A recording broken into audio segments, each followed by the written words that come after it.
So welcome everybody. Welcome to Heartspeak podcast.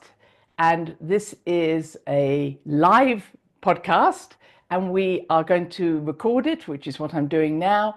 And anybody who has registered will receive that recording. So this is going to be both a podcast as well as a question and answer or comments, whatever it is that you want to share with me.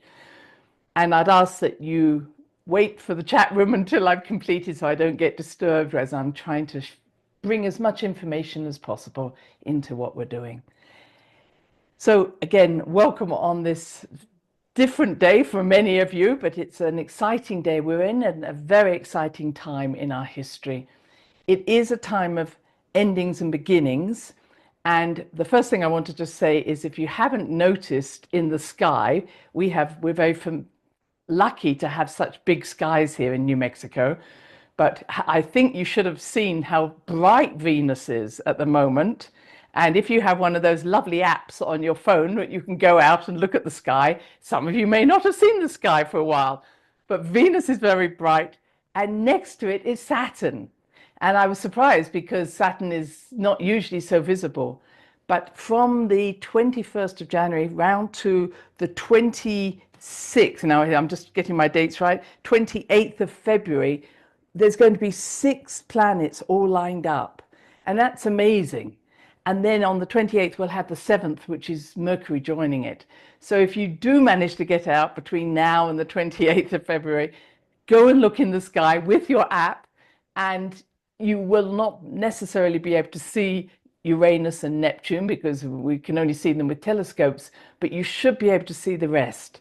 And I think this is an amazing time. This is, an event that doesn't happen. It's called the Great Planetary Alignment, which just makes me more excited that something big is taking place.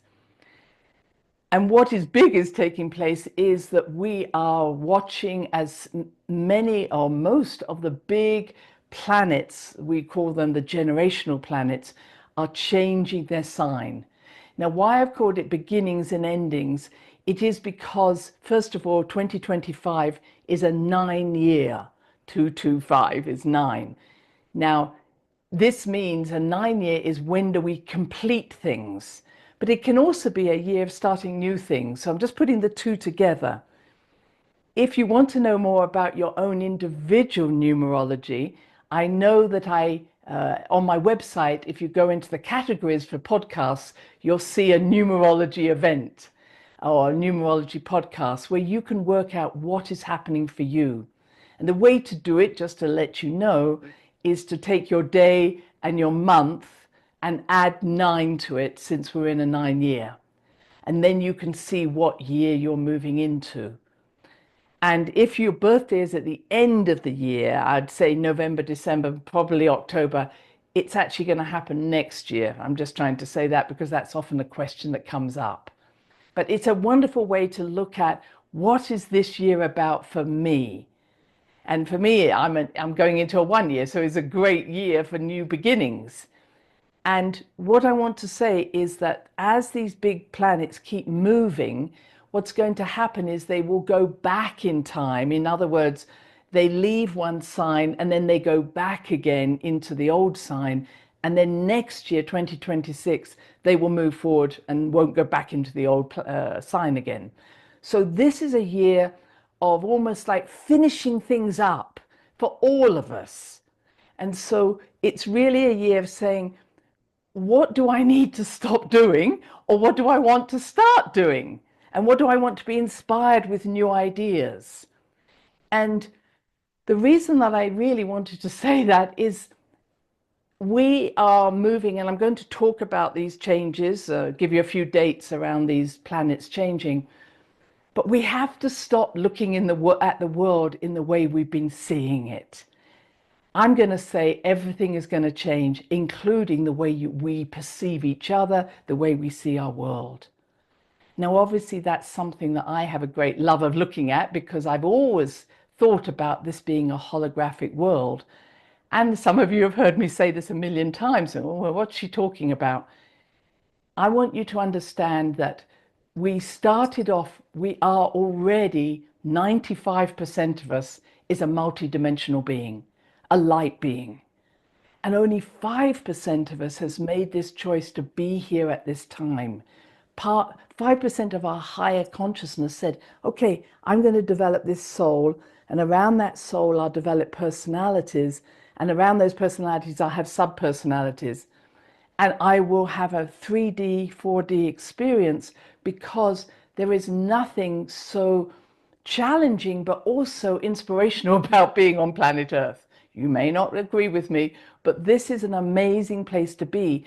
And it's more like a playground or a creative playground.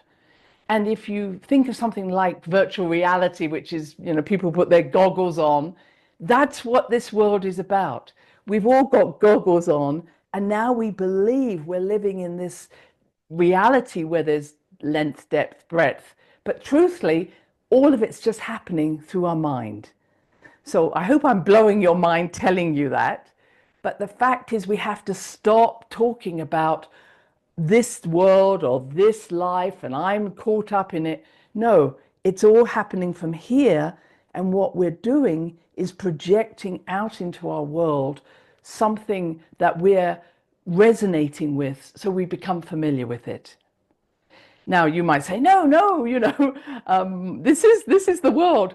Well, what's going to happen over the next few years, even the next few months?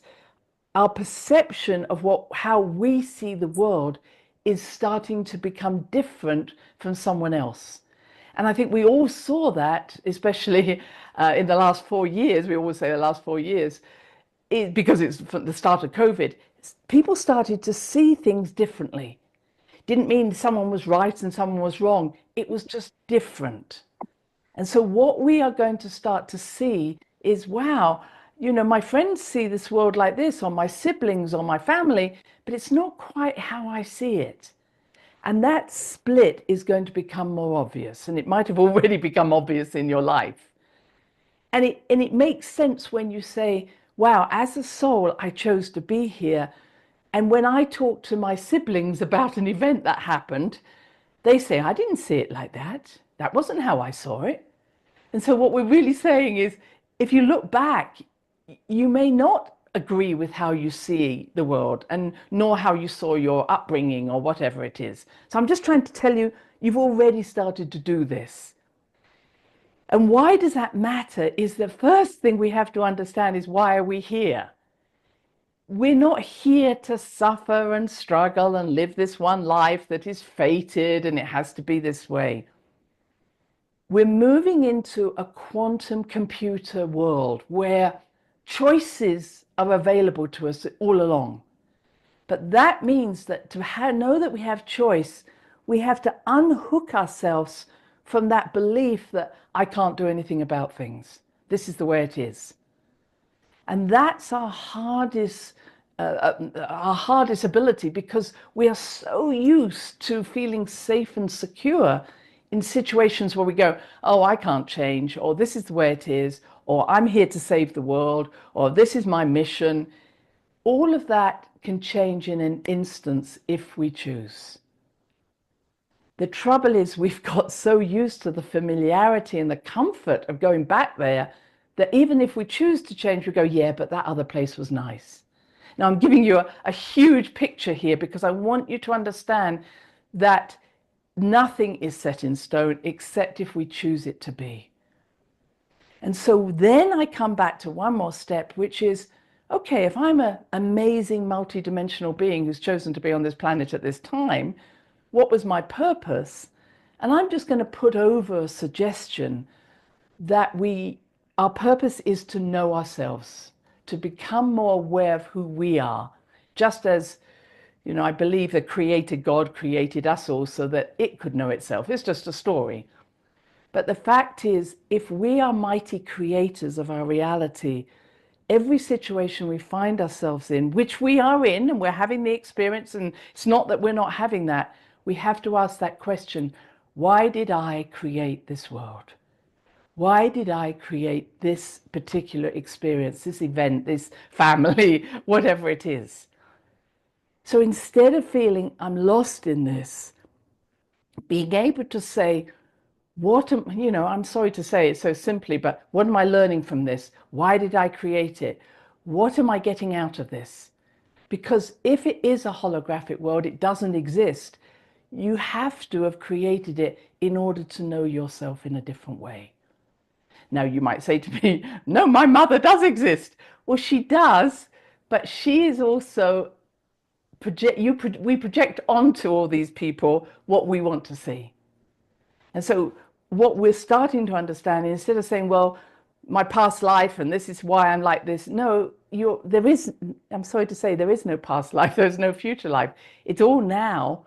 It's just that we resonate with different things in order to know ourselves. And I mean, that's a huge statement I know I'm making. But this is going to be the future, because and I'm going to give you the dates, as Neptune and Saturn both move out of Pisces and into Aries. Neptune is about mysticism. It's about new awareness. It's about new adventures. And Neptune in Aries is like, whoa, get ready. It's going to take off at such a rate that we won't even know which way is up. But what's important, I'm going to say it's important to ground yourself. But the fact of the matter is, the ideas I'm sharing, which may or may not be new to you, are going to be absolutely highlighted. And what I'm watching is, without the veils, we really are lost the veils, the protection between my mind and the collective mind. We need to be able to be really clear about what is my soul's purpose, rather than just, I'm not sure none of you are floating, but rather than feeling, oh, that's life, I can't do anything about it, being able to connect with your soul enough to say, and if I created this, what do I need to do with it? What is the energy I'm bringing through? And this is why, I'll say it now, but I probably say it again. Saturn is about structure. Neptune is about expansion and getting lost in mysticism. So this is going to be a really important feature of this, which is, how do I concretize? How do I create good experiences, boundaries, grounding, so that when everything seems to take off, I can keep coming back to self and saying, and is this in harmony with self? And that's going to be the key to this, is, can I actually find a reasoning, a sense of, why am I doing this? And one of the hiccups will be an addiction. I mean, one of the ways that we'll get lost is, oh, but I've done it before. Oh, I love that feel of all of that. Addictive qualities Neptune has linked to Pisces. And so we're going to see more, unfortunately, of sort of addictive, ooh, look at the buzz I'm getting by doing that. Neptune in Aries, ooh, I love doing that.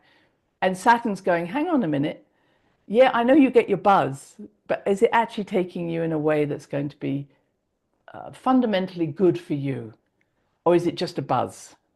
So this is going to be the balance we're going to see for several years coming, this balance between Saturn and Neptune. And I'll give you the dates in a moment. But it also takes me that on the 29th of this month of January, we move into a wooden snake year. So we've had a dragon year, and now we're going into a wooden snake year. And what this means is that the dragon is about expansion of creativity, lots of energy, lots of power. And if you've worked with me in terms of looking at the dragon energy in the earth, it's a sort of an energy that just flows through the earth. And it also flows up through us. But once it comes up to what we call our base chakra, at the base of our spine, it turns into a snake. And that snake is what we call Kundalini, because Kundalini is the snake goddess. So often the dragon energy, it becomes more refined by becoming a snake. So what we're moving into is a more refined use of that energy. And because it's a wooden snake, it's even more refined. So wood tends to say, okay, let's think about this before we do it. Let's decide if this is the direction we want to go in. And so I really say to you, this is a wonderful thing to ask yourselves. Yes, it might be exciting. Yes, it might be thrilling, but just think about it before you go too far. Now, let me give you these dates, and then I'm going to just talk about two things that need to be talked about before we go into the questions. And before I give you the dates, I'm going to say that the key to this is going to be love. And love is not about, well, I'm just going to love everybody. This is about, is this the most loving thing you can do for yourself? Does this nurture my soul? Does this give me pleasure? I try to use all different words. Am I enjoying this? Am I in joy? And again, it's a different energy from a quick fix, a caffeine fix, or whatever else. It's not a woo. It's like, yeah. And is this actually giving me long-term nurturing of my soul or just short-term buzz? Because there's going to be a lot of hype. There's going to be a lot of energy that goes out there. All right. So that piece I wanted to say. So let me just give you some dates here. So March the 31st, Neptune, which is this mystical planet, goes into Aries. So everything I've just said is about woo. So two things I want to talk about are ETs and AI, and I'm going to come back to them. But we are going to see an explosion of both of those as we move forward. And I want to just give you a few thoughts on that. I'll just continue with the dates, however. October 23rd, Neptune goes back into Pisces. That's why I'm saying endings and beginnings. So what has Neptune in Pisces been doing? It's been allowing us to expand consciousness. But I think as it goes back into Pisces, we're going to be more aware of illusions, addictions. There's going to be more mental illness, unfortunately, which is what we're already seeing. This inability to ground yourself, to root yourself, the increases in schizophrenia, in other illnesses where being in the body is really tough. And I think for our young people, we're going to have to really help them to live in their body more and not, unfortunately, get lost in this, in their virtual reality or on a 2D screen. And the more we can get into the earth, the more profoundly balanced we'll be. And I think that asks us all, whatever age we are, to make sure we don't get too lost on that 2D screen, because that is not allowing us to embody this experience. So from what it does is, so Neptune will go into Pisces, and then January of 27th next year, it will go back into Aries again. So we have this period of time. But the most important part of that is that from July the 3rd to December the 8th, it's going to be retrograde. So I think we're going to see our stories showing up. You know, what is my story? I keep telling myself, what's going on? We're also going to see more secrets being revealed. And those secrets are really needing to come to the surface. As I like to say, if you can't think it, if you don't want to say it, don't think it. So what's going on in our heads is going to become really pertinent. What are the illusions? What are the stories, etc., etc. So we're going to see new inventions. We're going to see so many inventions around the mind. And that's going to be challenging because it's going to be mind control. That's one of the problems we have with Pluto going into Aquarius, is we're going to see ways in which, you know, at the moment we've got virtual reality goggles. Well, very soon it will be, I'll just put some, I don't know, contact lenses in front of your eyes and you will believe what you want, what I want you to believe. So can you understand how important it is it's not your brain that's telling you, it's got to be your heart and your body saying, this doesn't feel right to me. So the more we can allow our body to have those sensations, the better. So that's what I would be saying very strongly. Okay, we will also, and I'll just talk about Saturn going into Aries. Saturn goes into Aries May 26th. It's a 30-year cycle. So if you want to look back, what happened, 29 years ago, you'll get a sense of what this looked like then. It goes retrograde on July 13th. So I said that Neptune goes retrograde on July 3rd. Lots of people are talking about July being a really challenging month, where things that you thought were going forward are going to start going backwards. And maybe you'll feel frustrated because you thought, wow, we're off. But it won't be like that.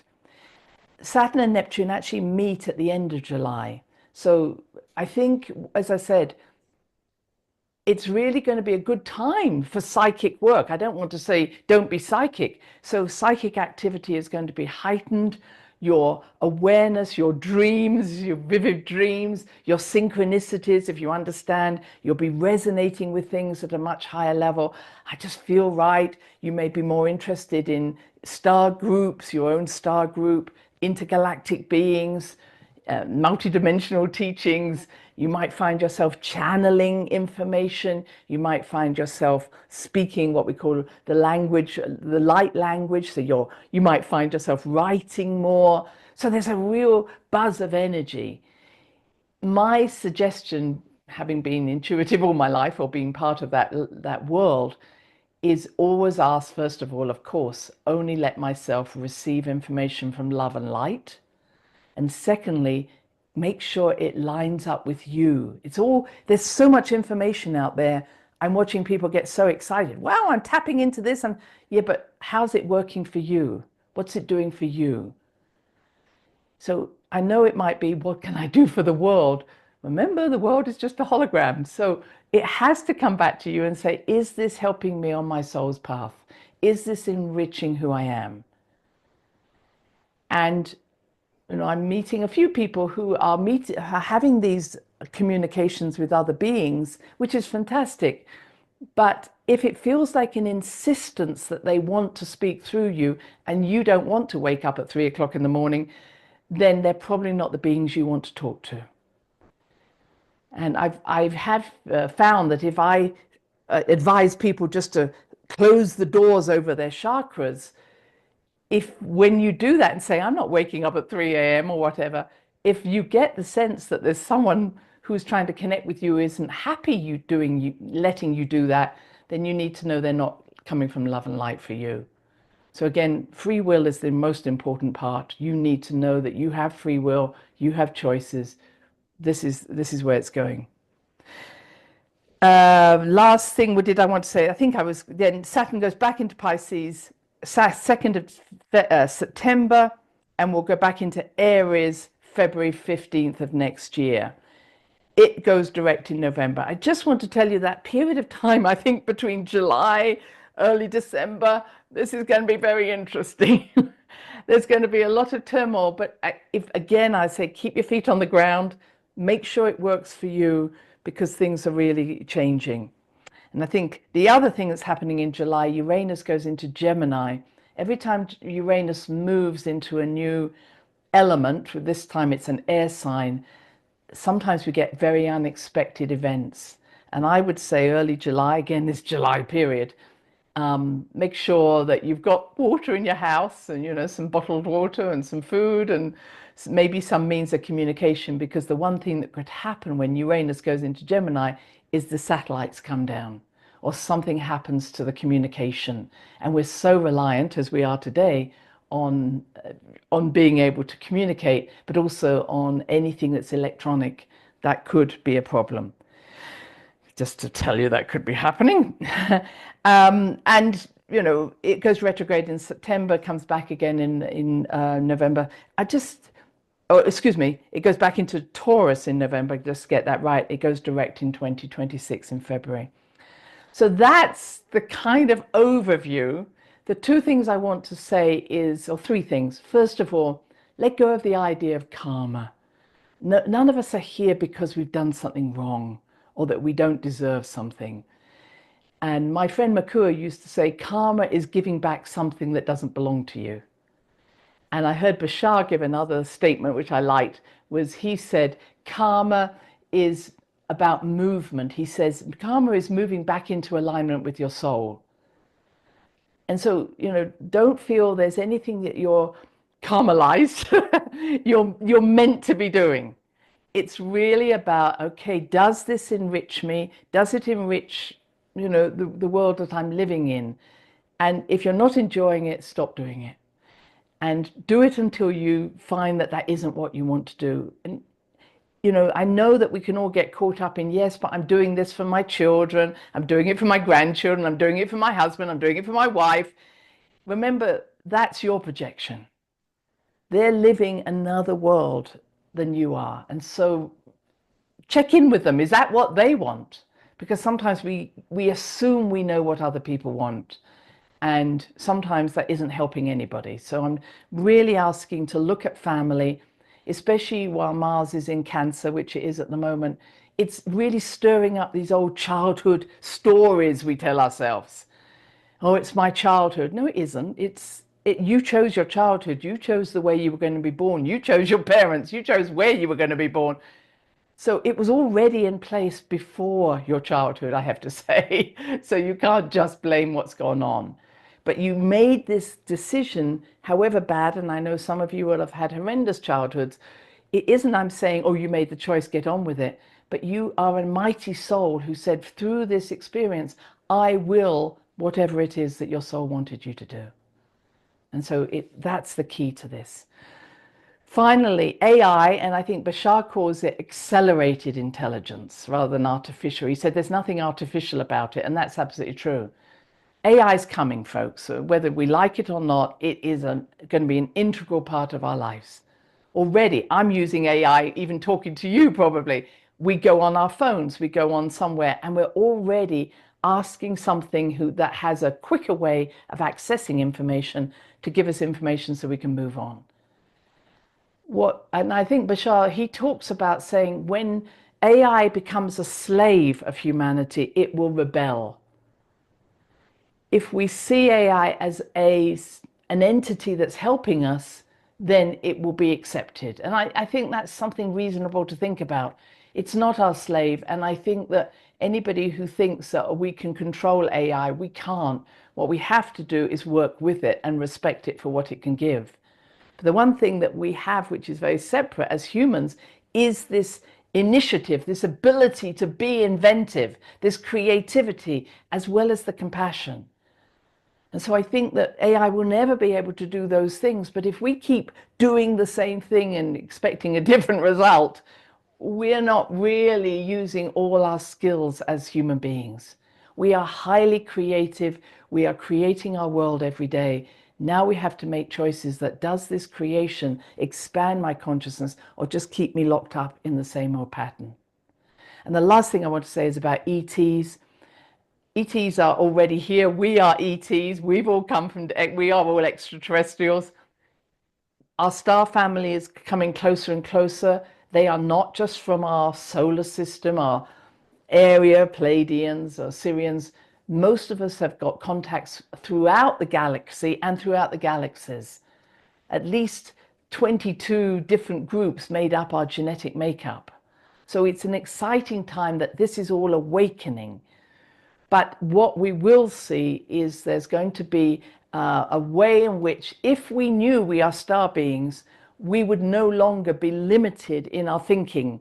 So what I'm seeing is there are certain governmental groups or maybe dark groups who would prefer we didn't connect to our star groups. And so there's going to be an emphasis, especially with Neptune in Aries and Saturn in Aries, that something out there is wanting to attack us and that we have to defend ourselves. That is a story that is coming.